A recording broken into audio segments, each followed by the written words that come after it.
bun mugdi waa u kah adoo soo qadaysay ciyaartan madaawo lahayd Chibis ayaana ka taariikh weyn dhanka ilbaxnimada iyo ciyaaraha degmada Garsballe. Saddex ka mid ah ciyaaraha tartanka degmooyinka gobolka Banaadir ayaa maanta la ciyaari doonaa iyadoo iska hor imaan doonaan degmooyin waaweyn. Warta nabadda oo ka hortagi doonta degmada Dar es Salaam kama hadlayno wax badan ciyaartan sababtoo ah sabab badan ayaa sababaya in ciyaartan aysan lahaan doonin xamaasad aad u weyn. Waxaan ognahay warta nabadda inay ka weyn tahay Dar es Salaam marka loo fiirsho xagga taariikhda iyo xagga ciyaaraha. sababta kale ciyaartan xamaasadda u dilaysa waxay tahay in la ciyaari doono xilli aad u adag oo ah xilliga kuleelka Muqdisho labada duhurnimo. adoo soo qadaysay ciyaartan madaawo lahayd ma ka soo tagi lahayd xaafadaada mana daawo lahayd ciyaarta warta nabadda iyo sidoo kale Dar es Salaam. sidoo kale isla maanta oo Isniin ah waxaa la ciyaari doonaa kulan kale oo aad u weyn oo dhexmari doona labada degmo ee kala Garsballe iyo sidoo kale degmada Chibis.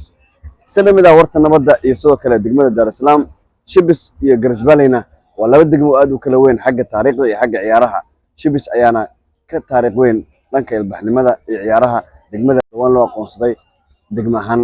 markaan aan isugu imaano ciyaarta la wada sugayay daawashadeeda ee xilliga fiican la ciyaari doono magaalada Muqdisho marka loo fiirsado jawi ahaan jawiga xilliga gabaldhici ama galabtii ah.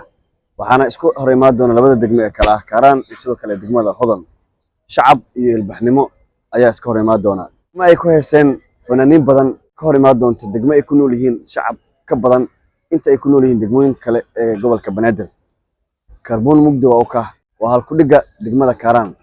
dadka reer Karaanna kama cabsadaan qoraxda waxaana caan ay ku yihiin inay fariistaan qaybta katangaha ee qoraxda ee garoonka Engineer Riso ee magaalada Farax Cadaani ayaa gudoomiyaha degmada Karaan halka gudoomiyaha degmada Hodan uu yahay Cali Faxle. baraha degmada Karaan Xamaam oo hore u ahaa tababarihii degmada Yakshiid ee hore u gaarsiiyay tartankii degmooyinka ugu dambeeyay guulihii kala duwanaa ee aan wada xasuusano.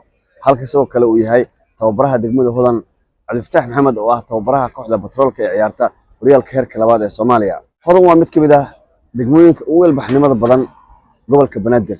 waa degmo leh goobo kala duwan oo caan ah sida garoonka Macdaha oo ah garoonka saddexaad ee ugu weyn ee lagu ciyaaro ciyaaraha kubadda cagta ee ku yaala magaalada Muqdisho. sidoo kale Hodan waxay leedahay goobo caan ah sida number 4 xaafadda Taleex iyo sidoo kale goobo kale.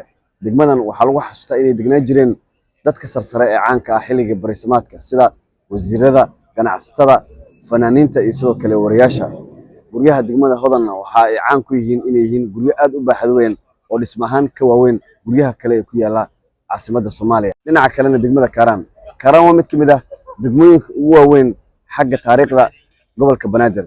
degmada Karaan waxay ka kooban tahay ilaa 6 xaafadood oo kala duwan oo caan ah waxaana xaafadeeda ka mid ah Jabuuti, Wajeer, Faanoole, Nagayle, Jamhuuriye iyo sidoo kale Argentin.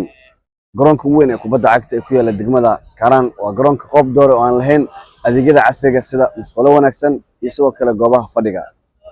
dadka caanka ee ku nool degmada Hodan dadka caanka ee lagu yaqaan waxaa ka mid ah gudoomiyihii hore ee degmada Axmed Cantoobe kaas oo ka mid ah taageerayaasha ugu waaweyn ee degmadan. waxaa sidoo kale degmadan taageersan oo dadka caanka ka mid ah Masakiin Xaashi Nuure oo ah wariye caan ah oo dhanka ciyaaraha ka hadasha. dhanka degmada Karaan dadka caanka ee ku nool ama ku dhashay waxaa ka mid ah Maxamed Shooriye Barkaad agaasimaha warfaafinta ee madaxtooyada Hirshabelle. sidoo kale Ilyas waa shaki kale oo ka mid ah dhalinyarada baraha bulshada. haddaba ciyaartan u dhaxaysa Karaan iyo Hodan maxay ku dhamaan doontaa?